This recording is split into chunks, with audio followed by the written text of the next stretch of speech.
Have you ever been betrayed right to your face? Trusted someone, only to discover they used your own work to destroy you?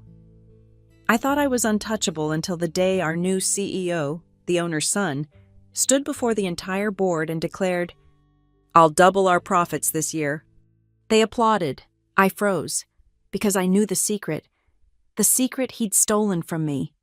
I didn't scream, didn't argue. I vanished in silence. And in that silence, I began to plan. They thought I'd just take it. Their biggest mistake was underestimating my memory. And now, I'll make them pay. My name is Maya Collins, and until 3 months ago, I believed hard work and integrity meant something at Braverton Dynamics. 34 years old, single, and dedicated to my career as a contract analysis and legal compliance specialist. I'd spent 6 years building my reputation at one of Phoenix's most prestigious energy corporations. I knew every clause, every loophole, every strategic advantage hidden in the fine print of multi-million-dollar deals. The January strategy meeting should have been my moment. I'd spent weeks preparing the comprehensive client retention plan for the new fiscal year, analyzing patterns, identifying vulnerabilities, crafting solutions that would secure our position with key accounts. The boardroom on the 42nd floor gleamed with morning sunlight streaming through floor-to-ceiling windows, the Phoenix skyline a testament to corporate ambition. I stood at the podium, my presentation cued, heart steady despite the weight of executive eyes upon me. CFO Margaret Huang nodded encouragingly. Even Richard Renwick, our aging CEO, seemed engaged, leaning forward slightly in his leather chair. Then Tyler Renwick walked in. 6 feet of manufactured confidence in a $3,000 suit. Tyler had joined the company just 2 months prior as executive vice president. The nepotism was blatant. Richard's only son, fresh from his MBA, suddenly positioned for the throne, but I'd stayed professional, kept my distance, focused on my work. "Before we begin," Tyler announced, striding past me to commandeer the podium, "I have an exciting announcement." My finger hovered over the laptop trackpad. Frozen. This wasn't on the agenda. "As the newly appointed Chief Operating Officer," he continued, that practiced smile spreading across his face, "I'm thrilled to share my vision for exponential growth." Newly appointed when my eyes found Margaret's, but she looked away. "Ladies and gentlemen," Tyler clicked his remote, and my blood turned to ice. On the screen behind him, my slides appeared, my analysis, my strategies, word for word, chart for chart. Except for one crucial difference, his name blazed across the title page. "I've identified key opportunities in our client base that will allow us to double revenue within 12 months. The room erupted in impressed murmurs. Board members nodded, some taking notes. Tyler walked them through my work with the confidence of someone who'd never doubted his right to take whatever he wanted.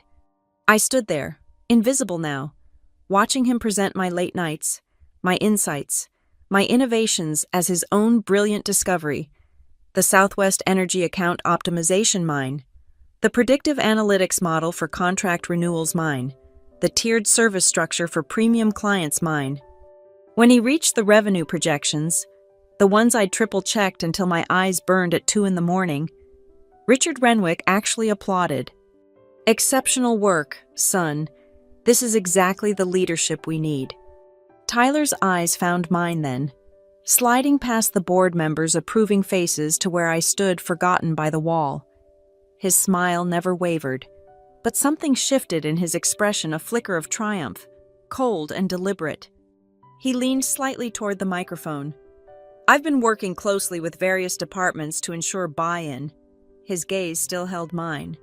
"Some resistance to change is natural, but I'm confident we'll bring everyone on board." Everyone understood. I was being branded as the resistance, the obstacle to progress. After the final slide, my conclusion, my recommendations, my work. Tyler moved closer to where I stood. The board members were gathering their things, chatting excitedly about the brilliant presentation. He paused beside me, adjusting his cufflinks. "Your ideas were really excellent," he whispered, his voice pitched just for me.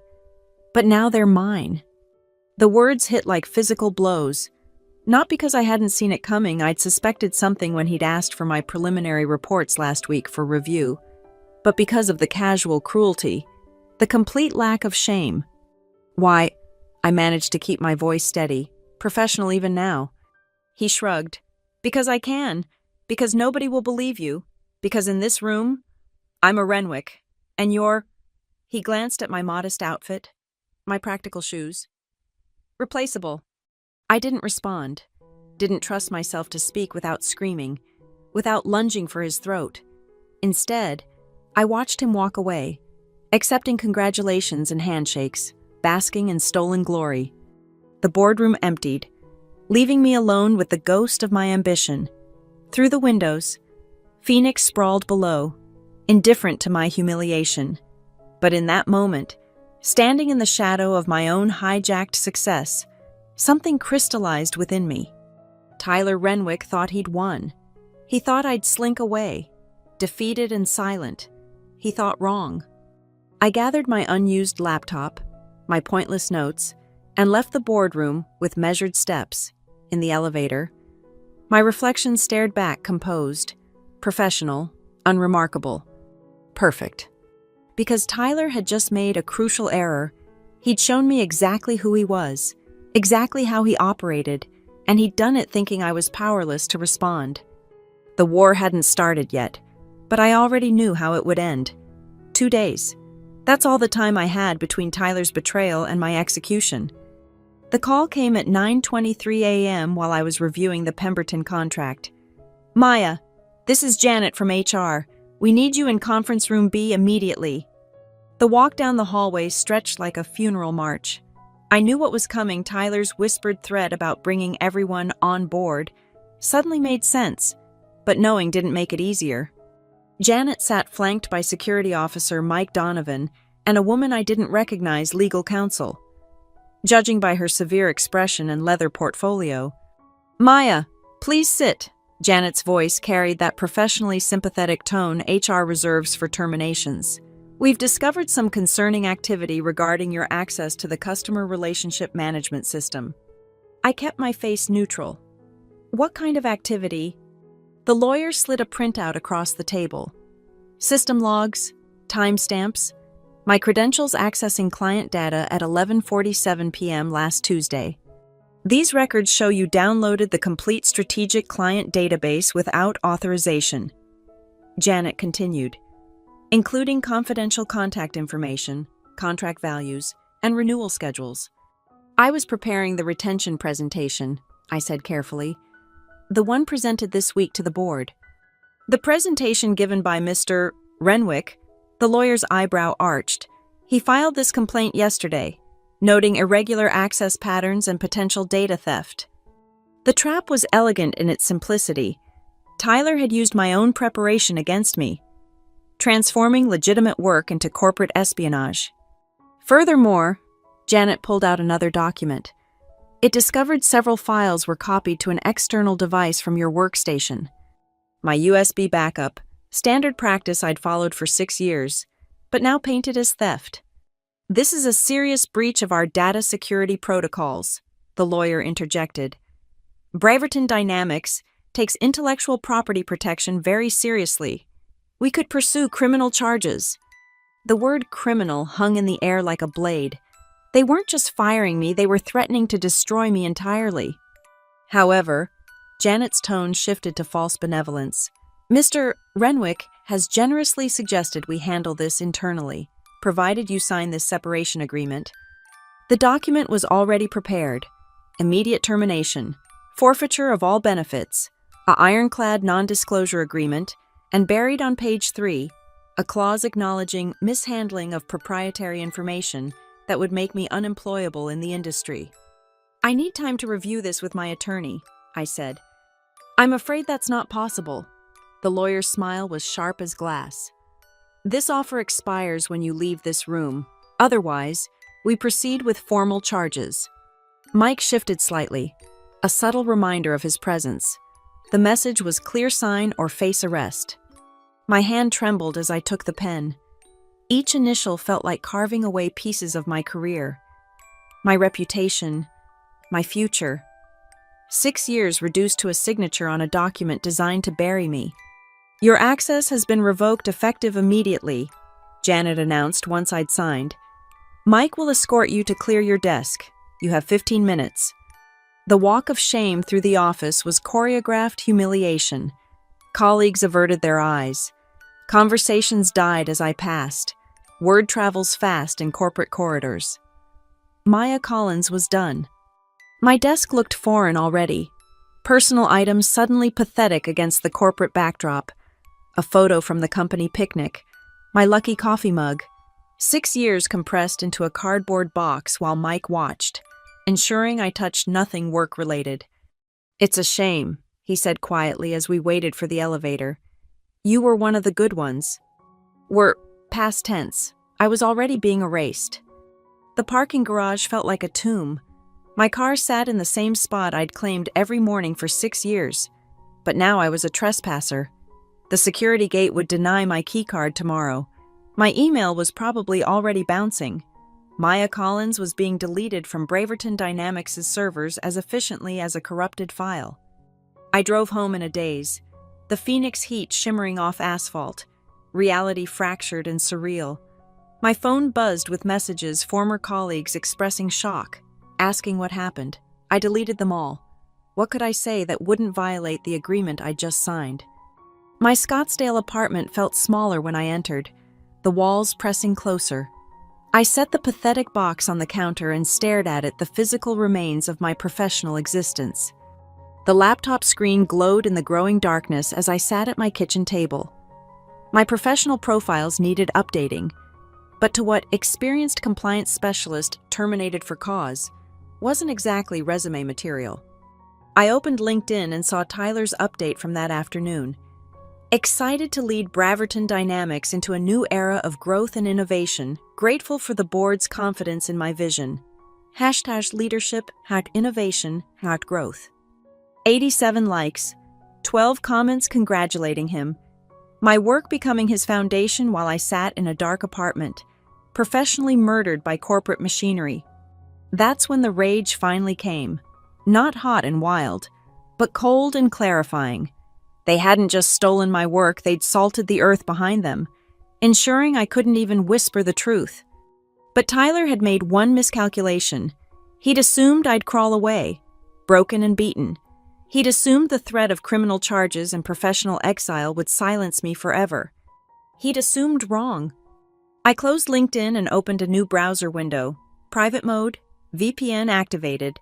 My fingers moved across the keyboard with newfound purpose. If they'd declared war, I'd give them one. But this time, I'd be ready. The Phoenix night stretched endless beyond my window. City lights glittering like scattered diamonds. Somewhere in those lights, Tyler Renwick was probably celebrating his victory, confident in his corporate assassination. Let him celebrate. Let him think he'd won. Because Maya Collins was many things: dedicated, professional, careful. But I was also something Tyler hadn't counted on. I was patient. And I had nothing left to lose. The email arrived at 3:17 a.m., 4 days after my termination. No subject line. Sender Anon whispers 7742 at protonmail.com. I know Tyler took your client data. Check the Athena legacy system. They haven't purged everything. A friend who remembers. I stared at the screen, sleep-deprived mind struggling to process. Athena. The old internal server Braverton had supposedly decommissioned 2 years ago when they migrated to the cloud-based infrastructure. Most employees had forgotten it existed. But I hadn't. Because I'd been on the migration committee, I'd helped transfer the files. My fingers hesitated over the keyboard. Accessing Athena could violate my separation agreement, but technically, they'd revoked my access to current systems, not obsolete ones, a loophole, the kind I used to find for clients. The old login portal looked exactly as I remembered: outdated interface, deprecated security warnings. My credentials from 2023 still worked. Password, fall migration /2 The system welcomed me like an old friend. And there it was. My reports folder, untouched in the archived directories, but more importantly, the metadata was intact. created by M. Collins, last modified January 8, 2025, 8:41 p.m., 3 days before Tyler's triumphant presentation. I dug deeper, following digital breadcrumbs through nested folders. The access logs told the story Tyler thought he'd erased, his user ID appearing at January 11th, 11:53 p.m., downloading my files, the same files he'd claimed as his vision. But that wasn't the revelation that made my blood run cold. Buried in a directory labeled Vendor Bridge Contracts 2024 was something that shouldn't exist. A folder marked HBH Partnership with restricted access tags. I clicked through, my compliance instincts screaming. Harper Bridge Holdings, I'd never heard of them, but the documentation was extensive. Contracts for consulting services, invoice approvals, payment authorizations, all bearing Tyler's digital signature. I opened the first contract, standard corporate language until I reached the scope of work: strategic partnership facilitation and relationship optimization. Corporate speak for nothing, a shell agreement. The payment schedule made me whistle low: $3.7 million for Q3, $4.2 million for Q4, services rendered blank. I cross-referenced the client names. Every single one matched our premium accounts, the ones Tyler had promised to double revenue from, the ones from my stolen presentation. The puzzle pieces clicked. Tyler wasn't just stealing credit, he was running a kickback scheme, using shell companies to siphon money from client contracts. The doubled revenue would come from inflated deals with embedded payoffs to Harper Bridge, which I'd bet my worthless severance was owned by Tyler or his associates. Another folder caught my eye: RR Approvals. Richard Renwick's initials. Inside, email threads between Tyler and his father, casual discussions about partnership opportunities and alternative revenue streams. Nothing explicitly criminal, but the context was damning. Richard knew. He'd approved. The corruption went all the way up. I leaned back, mind racing. This wasn't just about stolen presentations anymore. This was fraud. Securities violations. The kind of scandal that destroyed companies and sent executives to federal prison. My phone buzzed. Unknown number.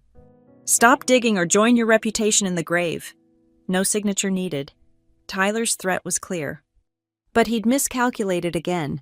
You can't threaten someone who's already been buried. I spent the next 6 hours documenting everything: screenshots, downloads, creating an encrypted archive with triple redundancy.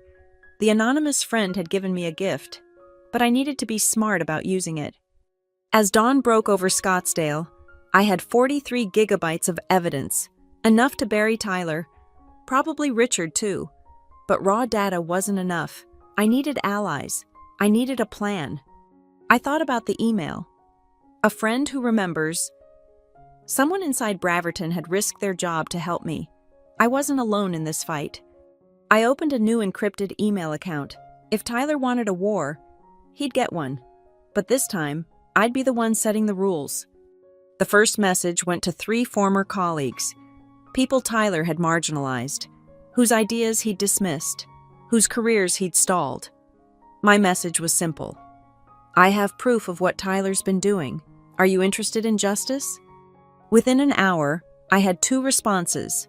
Sarah Martinez from sales. I knew he was dirty. Count me in. David Kim from data analytics. About time someone stood up. What do you need? The third response came that evening from an unexpected source. Jennifer Walsh, the former legal counsel who'd resigned shortly after Tyler joined. I've been waiting for someone like you. We need to meet. Not electronically. Too dangerous. Copper Star Coffee. Thursday, 10 a.m. Come alone. Destroy this message. I deleted the email, but her words remained. We weren't just fighting a corrupt executive anymore. We were taking on a system designed to protect itself. But for the first time since my termination, I smiled. Tyler thought he'd destroyed Maya Collins, compliance specialist. He was right. She was gone. In her place stood someone far more dangerous, someone with nothing to lose, everything to gain. and 43 gigabytes of corporate secrets. The hunter had become the hunted, and Tyler Renwick had no idea what was coming. Copper Star Coffee buzzed with the usual Thursday morning crowd.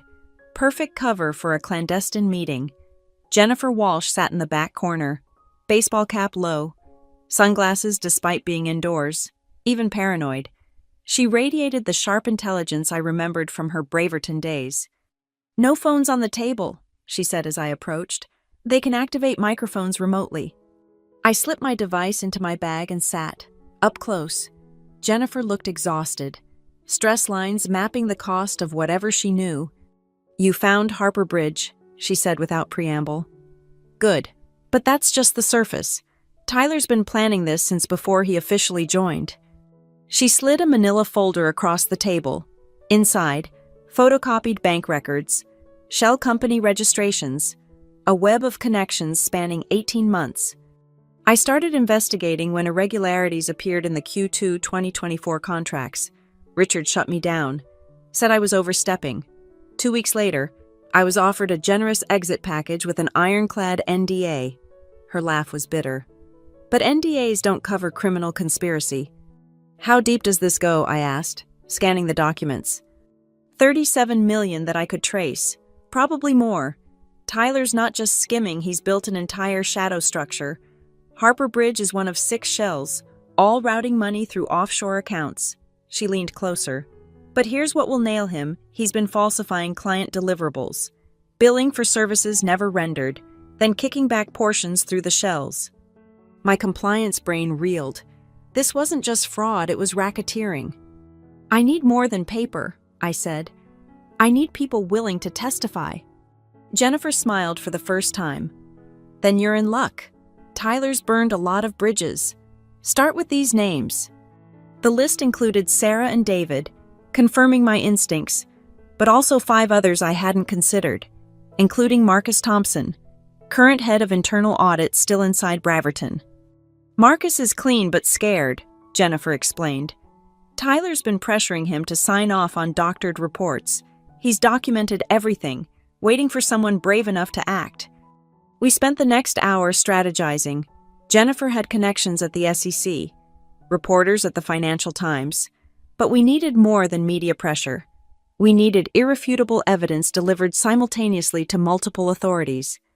"Tyler's weak point is his arrogance," Jennifer noted. "He believes his father's protection makes him untouchable. Use that." As we prepared to leave, she grabbed my wrist. "Be careful, Maya. I wasn't the first person to notice the fraud. Diana Pescador in accounting raised flags 6 months ago. She had a car accident 3 days later, still in a coma." The words chilled me, but also steeled my resolve. This wasn't just about revenge anymore. It was about stopping predators who destroy anyone threatening their scheme.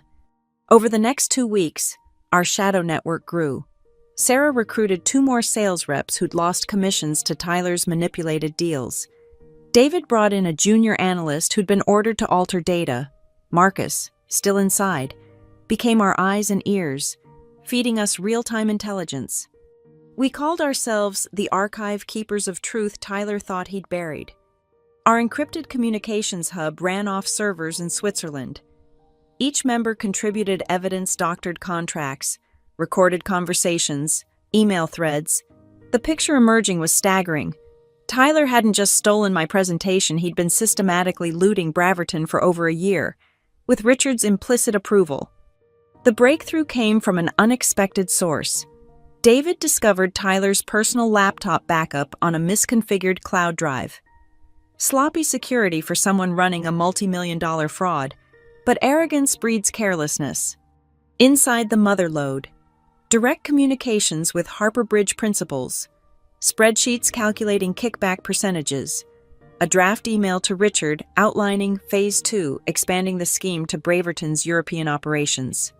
But most damning, a recorded Zoom call where Tyler explicitly discussed hiding payments from auditors. His voice, his face, his words. "Make sure the trail dead ends at Harper Bridge. If anyone asks, they're legitimate consultants. We've got invoices to prove it." We had him. The final piece came from Marcus. Tyler was planning a major deal with Sentinel Energy, our largest client. The contract included a $15 million consulting fee to Harper Bridge, the biggest theft yet. "He's getting greedy," Marcus reported, "pushing to close before the quarterly audit. He knows I've been asking questions."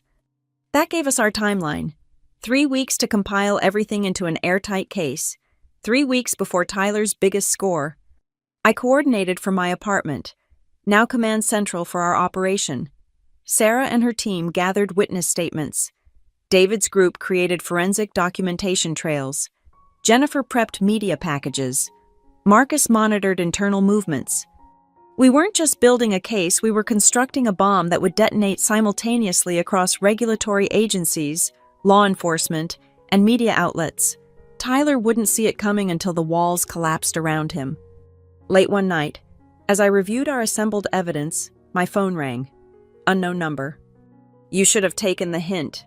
Tyler's voice, cold and confident.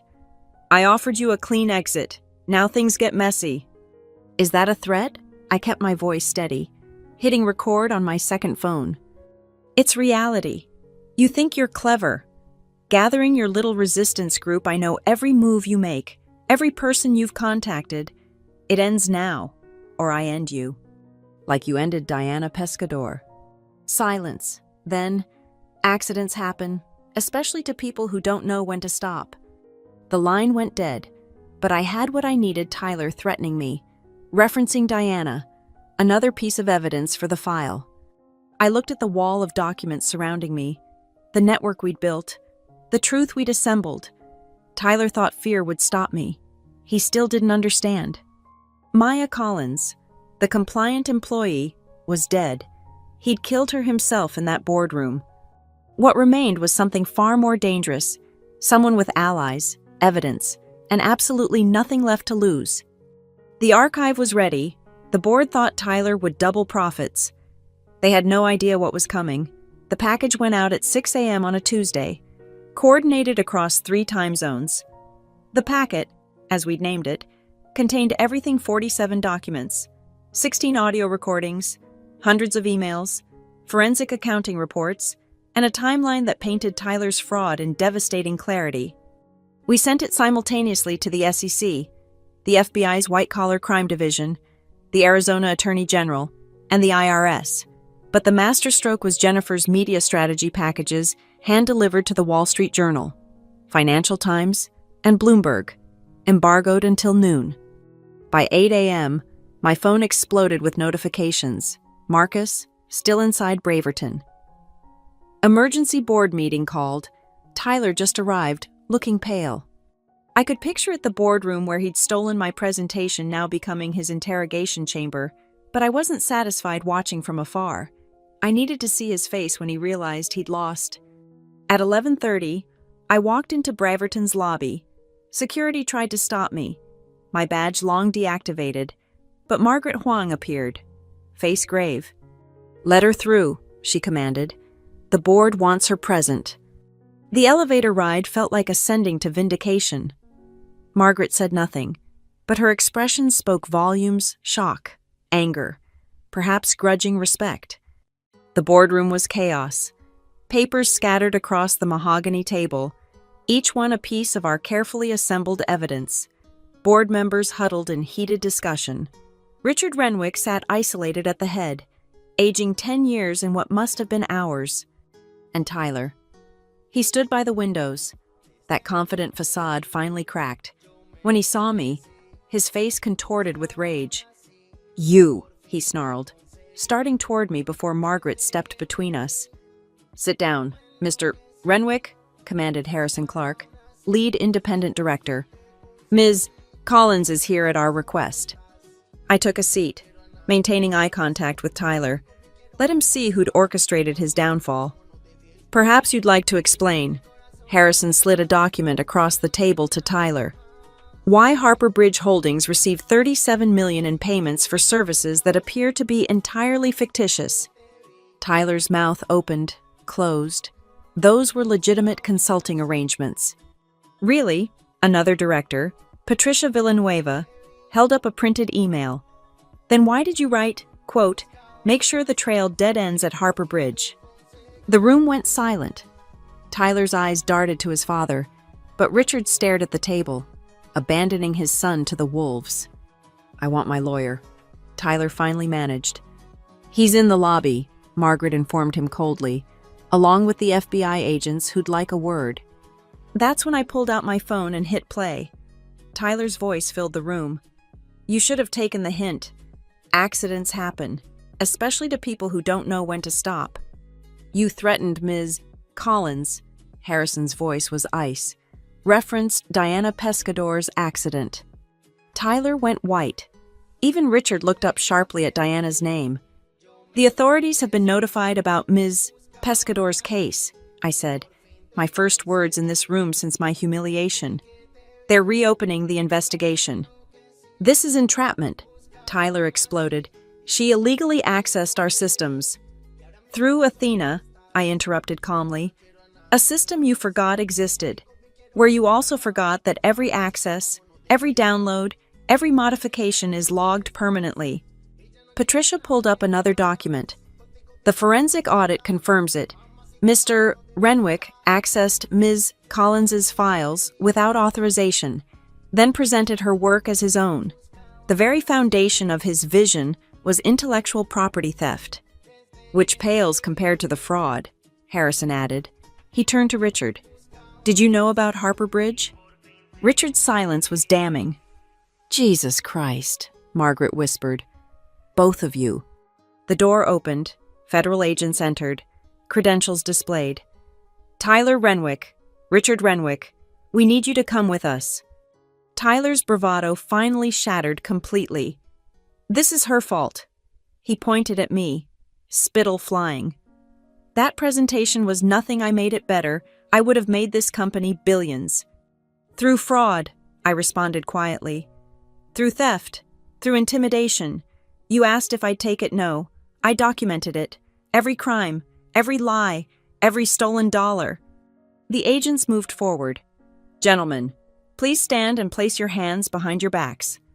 Watching Tyler being handcuffed in the same boardroom where he destroyed me was poetic justice. But the real satisfaction came from Richard's arrest, the king who'd protected his corrupt prince, falling alongside him. As they were led out, Tyler locked eyes with me one final time. "You've destroyed everything." "No," I replied. "You did that yourself. I just made sure everyone knew." The boardroom erupted once they were gone. Emergency protocols, damage control discussions, frantic phone calls to legal teams. But Harrison approached me directly. "Ms. Collins, the board owes you an apology. And more importantly, Braverton needs people like you, people with integrity and courage. Would you consider returning in a senior capacity? Chief Compliance Officer, perhaps with full autonomy to clean house." I looked around the room where my career had been murdered, where I'd been humiliated and discarded, where I'd also proved that truth and determination could topple corruption. "I'll consider it," I said carefully. "But things will be different. Full transparency, real accountability, no more dynasties." "Whatever you need," Harrison agreed immediately. "Name your terms." As I left the building, my phone buzzed with alerts. The embargo had lifted. Energy giant executives arrested in multi-million-dollar fraud scheme. Tyler's mugshot was already trending. The archive team celebrated that night, but quietly. We'd won, but at cost. Diana still lay comatose. Others had suffered under Tyler's reign. Justice had come, but it couldn't undo the damage. Still, as I raised a glass with my allies Sarah, David, Marcus, Jennifer, and the others who'd risked everything, I felt something I'd lost in that boardroom months ago. Hope. Tyler thought he'd broken me. Instead, he'd forged something stronger, not just in me, but in all of us who'd stood together against corruption. The war was over, we'd won, and Tyler Renwick would have years in federal prison to think about the enemy he'd created in Maya Collins. Tyler Renwick didn't go down quietly. Within 72 hours of his arrest, the counteroffensive began. A coordinated media blitz orchestrated by Cromwell and Associates. the crisis management firm that had buried scandals for politicians and billionaires alike. The narrative was surgical in its precision. Maya Collins, the disgruntled former employee with mental health issues, a woman who'd been rightfully terminated for data theft, now orchestrating an elaborate revenge fantasy. They even produced a psychological evaluation completely fabricated, but official-looking enough to seed doubt. Former Braverton employees' troubled past raises questions about fraud allegations. Read the Business Insider headline. The article, clearly planted, painted me as unstable, vindictive, potentially delusional. I sat in my apartment, watching my character assassination unfold in real time. Twitter buzzed with bot accounts spreading the narrative. LinkedIn discussions questioned whether I'd manufactured evidence. Even some legitimate journalists began hedging their coverage. "They're trying to muddy the waters," Jennifer warned during an emergency archive meeting. Classic defense strategy: if you can't dispute the facts, destroy the witness. But Tyler had resources beyond media manipulation. That became clear when Sarah called at 2 a.m., voice shaking. "Maya, someone broke into my house. Nothing stolen. But they left a message on my laptop. You're next unless you recant." Similar incidents followed. David's car tires slashed with a note tucked under the wiper. Marcus receiving anonymous photos of his daughter at school. The message was clear: back off or face consequences. "He's out on bail with an ankle monitor," I told the group. "This has to be his people." "Prove it," Jennifer said grimly. "Without evidence, we're just paranoid conspiracy theorists feeding their narrative." The turning point came from an unexpected source. Amanda Yates, a financial journalist who'd been following the story, reached out through encrypted channels. "I've been investigating Tyler's connections," she explained during a secure call. "Cromwell and Associates isn't just doing PR. They've hired private investigators, former intelligence operatives. The harassment campaign has fingerprints all over it." She'd traced payments from a Renwick family trust to a security firm known for aggressive reputation management. The same firm had contracts with bot farms and opposition research specialists. "Can you publish this?" I asked. "Not yet. I need more, but I'm working on something bigger." Tyler's connections go beyond Braverton. There's a whole network of executives using similar schemes. Your evidence opened a door to something massive. While Amanda dug deeper, we focused on protecting ourselves and maintaining pressure. The archive implemented security protocols: burner phones, rotating safe houses, never traveling alone. We'd become a resistance cell in corporate warfare. The legal system moved slowly, but Tyler's team moved fast. They filed defamation suits against me and 3 other archive members. Cease and desist orders flooded our lawyers. They even attempted to subpoena our encrypted communications, claiming we were part of a criminal conspiracy to manipulate markets. "They're trying to bury us in legal fees," our attorney explained. "Death by 1,000 lawsuits." But every attack revealed their desperation, and desperation breeds mistakes. The critical error came when Tyler personally reached out to Marcus, still inside Braverton. Maybe he thought his old intimidation tactics would work. Maybe the ankle monitor made him feel invincible. Either way, he arranged a meeting. Marcus wore a wire. "You know this ends badly for you." Tyler's voice, crystal clear in the FBI recording. "Testify against me, and I'll make sure you never work in finance again. Your daughter's college fund might have some irregularities too. IRS loves investigating that stuff." "Are you threatening me?" Marcus kept his cool. "I'm explaining reality. This witch hunt dies, or everyone involved burns. Starting with that bitch Collins. She thinks she's safe. I've got people everywhere. Accidents happen." The FBI had been waiting for exactly this: Tyler violating bail conditions, witness tampering, making threats. Within hours, he was back in custody, bail revoked. No amount of Cromwell spin could explain away his own words. The media narrative shifted overnight. Disgraced executive caught threatening witnesses, pushed out the character assassination pieces. Amanda Yates published her investigation, revealing the dark money funding Tyler's defense and harassment campaign. But Tyler had one more card to play. Richard Renwick, facing his own charges, suddenly offered to cooperate fully in exchange for leniency, the father selling out the son to save himself. He provided documentation showing Tyler had acted largely alone, that the senior Renwick was merely negligent, not actively criminal. It was partially true Tyler had been the architect, but Richard's betrayal cut deeper than any prosecutor could. In the recorded call from prison, leaked somehow to media, Tyler's anguish was raw. "You knew everything. You approved it. You took your cut. How can you? Dad, please." Richard's response was corporate cold. "You got sloppy. Son, in business, that's unforgivable."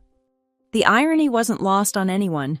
Tyler, who'd betrayed me without conscience, now tasted his own medicine, the golden boy abandoned by the very system he'd exploited. His legal team shifted strategies, negotiating plea deals rather than fighting charges that now included witness tampering and criminal conspiracy. The PR firm withdrew, unwilling to attach their reputation to a sinking ship. 1 month after the arrests, I got an unexpected call. Tyler wanted to meet. His lawyer assured me it was authorized by authorities, that Tyler had something to say. Against advice, I agreed. The Federal Detention Center visiting room was sterile, colorless. Tyler entered in orange jumpsuit and shackles, his polished exterior stripped away. He looked smaller, older, defeated. "Why?" was all he said at first. "You know why," I replied evenly. "I would have made Braverton billions. The company would have thrived. On a foundation of lies and theft." He laughed bitterly. "You think business is clean, everyone cuts corners. Everyone makes deals. I just got caught." "No," I corrected. "You got greedy. You got cruel. You destroyed people because you could." Silence stretched between us before he spoke again. "The FBI wants me to give up the others. The network Amanda Yates is writing about. I know names, accounts, methods." He met my eyes. "Should I?" I thought about Diana, still unconscious, about Sarah's invaded home, about everyone Tyler had hurt. "That's your choice. But for once in your life, maybe choose something beyond self-interest." He nodded slowly. "You won, completely. I'm finished." This was never about winning. I stood to leave. It was about truth. As guards led him away, Tyler turned back one final time. "I really thought you'd just disappear." "Your biggest mistake," I replied, "was underestimating the power of someone with nothing left to lose." Walking out of that prison, I felt the weight of months lifting. Tyler's media attacks had failed. His intimidation campaign had backfired. His own father had abandoned him. The empire built on lies had crumbled entirely. But I took no joy in his destruction, only relief that justice, however messy and painful, had finally arrived. The war wasn't just over. It had ended with Tyler's complete capitulation, and somewhere in federal custody, he was learning what I discovered months ago: when you strip everything away from someone, you create your most dangerous enemy. The emergency shareholder meeting convened at 9 a.m. sharp in Braverton's main conference center. I stood outside the auditorium doors, Chief Compliance Officer badge still feeling foreign against my blazer. 3 months since Tyler's arrest, and today would determine if the cancer had truly been cut out. Inside, 200 major stakeholders waited for answers.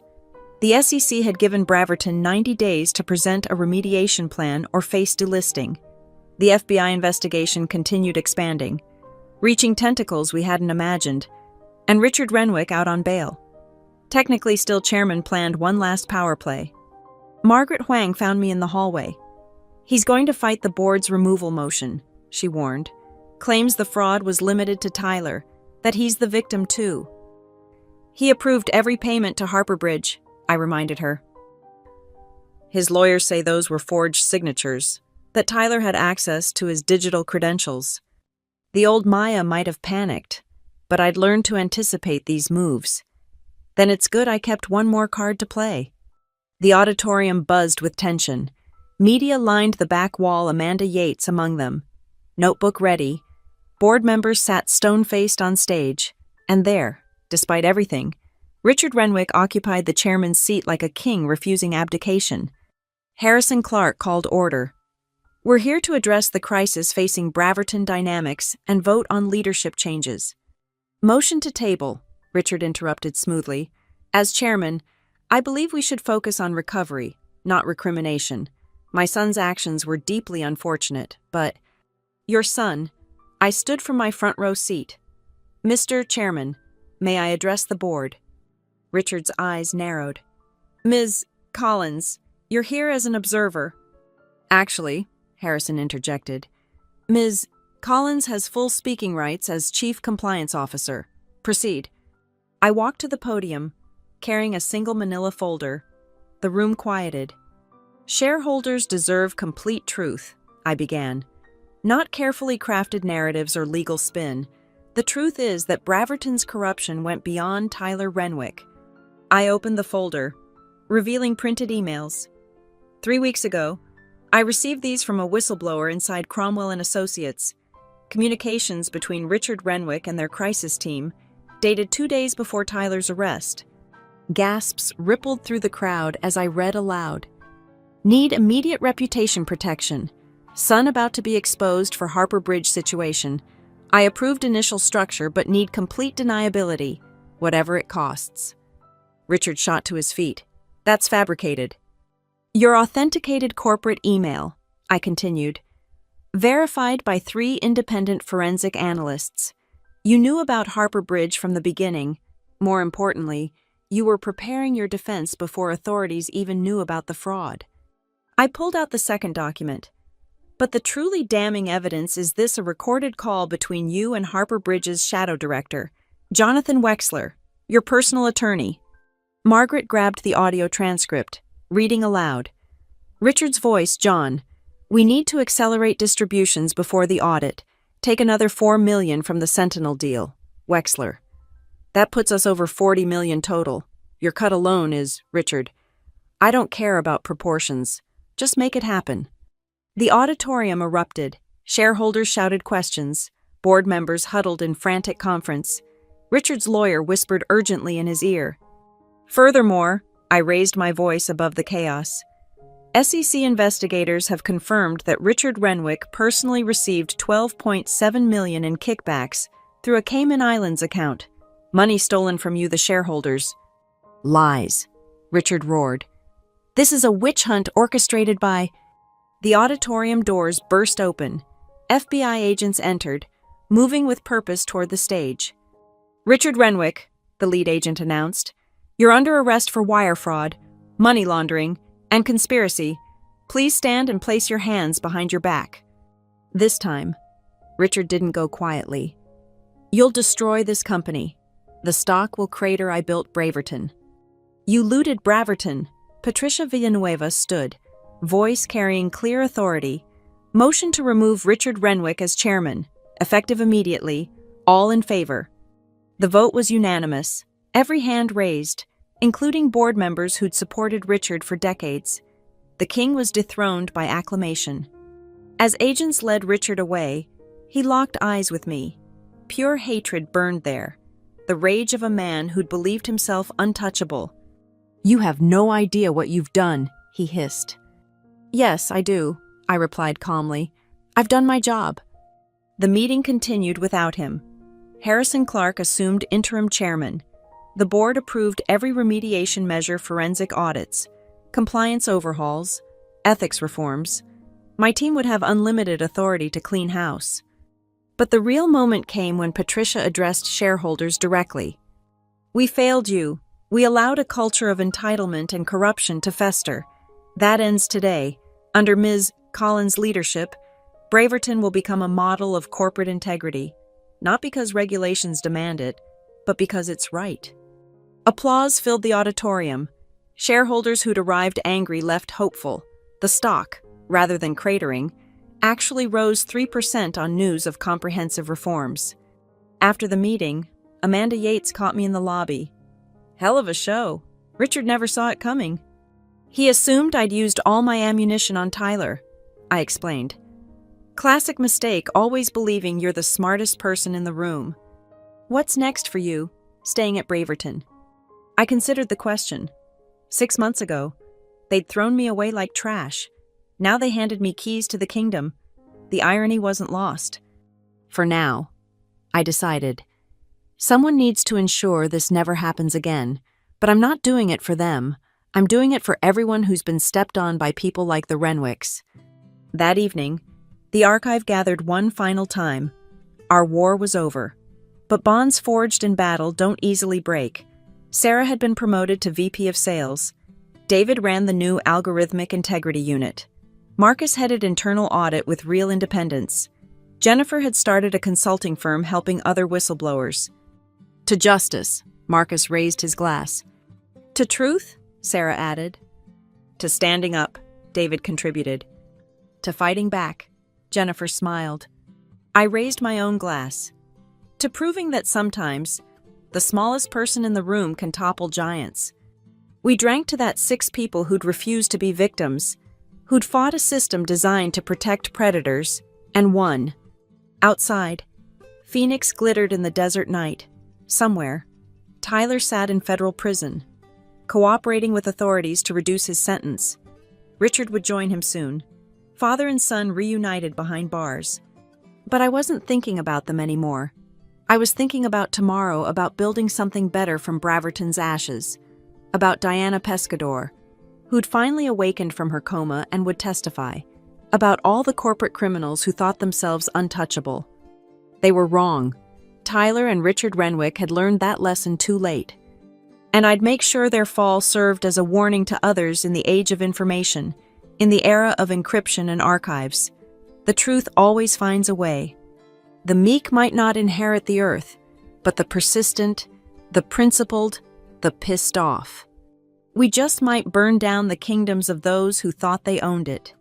6 months later, I stood in the same boardroom where everything began. But this time, I wasn't presenting, I was presiding.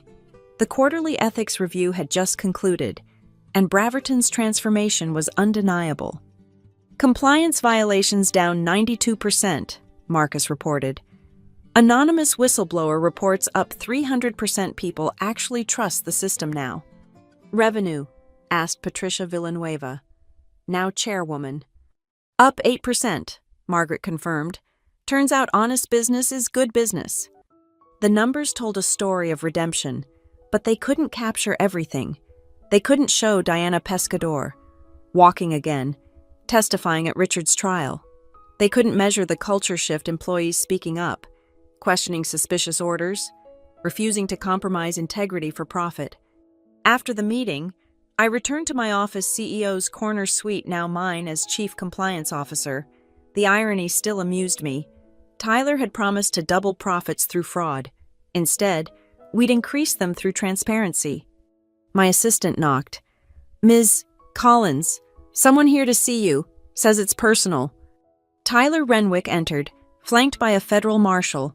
Minimum security prison had changed him. The arrogance replaced by something harder to define. Resignation, wisdom, or just defeat. 5 minutes, the marshal said, positioning himself by the door.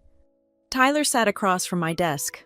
Orange jumpsuit, a stark contrast to the leather chairs. I'm testifying next week. Richard's trial. Thought you should know. Against your father. He threw me under the bus. Seems only fair to return the favor. His smile was bitter. You were right, by the way, about choosing something beyond self-interest. I'm cooperating fully. Gave the FBI everything: names, accounts, methods, 43 executives across 16 companies, the whole network. I studied him carefully. Why tell me? Because you're the only person who beat me honestly. Everyone else in my life lied, cheated, manipulated, even my father, especially my father. He leaned forward. You could have destroyed me with lies. Instead, you used truth. I respect that now. Now that you've lost everything. No, he corrected. Now that I understand what everything really means, money, power, reputation, that's nothing. Integrity, that's everything. Took federal prison to teach me what you knew all along. The marshal signaled time was up. Tyler stood, then paused. I'll serve 7 years with good behavior. When I get out, I'll be 42, starting over. Maybe I'll remember this lesson. Maybe I won't. But either way, you won. This was never about winning. I know, he interrupted. It was about truth. But Maya, you still won. After he left, I sat alone in the office that should have been his. Phoenix sprawled beyond the windows, a city of ambition and opportunity, corruption and redemption. Somewhere out there, other Tyler Renwicks were scheming, stealing, destroying, but also, other Mayas were watching, documenting, preparing to fight back. My phone buzzed, a message from Jennifer. New whistleblower case, tech company, executive embezzlement. You interested? Was I interested in diving back into corporate warfare, in facing down another entitled predator, in risking everything again for truth? I smiled and typed back, send me everything. Because that's who I'd become, not Maya Collins, compliance specialist, content to follow rules and file reports, but Maya Collins, corporate warrior, ready to stand between predators and their prey. The sun set over Phoenix, painting the desert in shades of gold and crimson, beautiful and harsh, like truth itself. I thought about Tyler's question, about winning and losing, about the price of justice. Had I won, I'd lost my innocence about corporate loyalty, lost faith in systems designed to protect the powerful, lost the comfortable illusion that hard work and integrity naturally prevailed. But I'd gained so much more, allies who'd stand with me against any odds, skills to navigate corporate darkness, the knowledge that one person, pushed too far, could topple kingdoms. Most importantly, I'd gained the certainty that silence in the face of injustice was complicity, that looking away was choosing the predator over the prey, that sometimes the only response to power was to become powerful yourself. My computer chimed with Diana Pescador's email. Thank you for everything. Starting my own compliance firm. Want to make sure no one else goes through what we did. You inspired me to fight back. I closed my eyes, feeling the weight of everything the battles fought, the prices paid, the victories earned. When I opened them, my reflection in the window showed someone I barely recognized, harder, stronger, unbreakable. Tyler thought he'd destroyed Maya Collins that day in the boardroom. He was right. She was gone. In her place stood someone far more dangerous, someone who'd learned that in the corporate world, predators only understood one language: consequences. And I'd become fluent in consequences. Richard's trial would start Monday. Tyler would testify against his father. The network of corruption would continue unraveling. Justice would grind forward, slow but inexorable. But tonight, I simply sat in my office, watching darkness claim the city, knowing that somewhere out there, another whistleblower was gathering courage, another victim was deciding to fight back, another Maya was being born from corporate ashes. The war never really ends, it just finds new battlefields. And I'd be ready for every one of them. Because they'd taught me the most valuable lesson of all. When you have nothing left to lose, you become unstoppable. And I'd never stop fighting for those still finding their voice, still gathering their evidence, still believing truth could triumph over power. That wasn't just my victory, it was my purpose. The question Tyler never thought to ask wasn't whether I'd won, it was whether I'd stop. The answer was never. Thank you so much for listening to Maya's story of corporate revenge and redemption.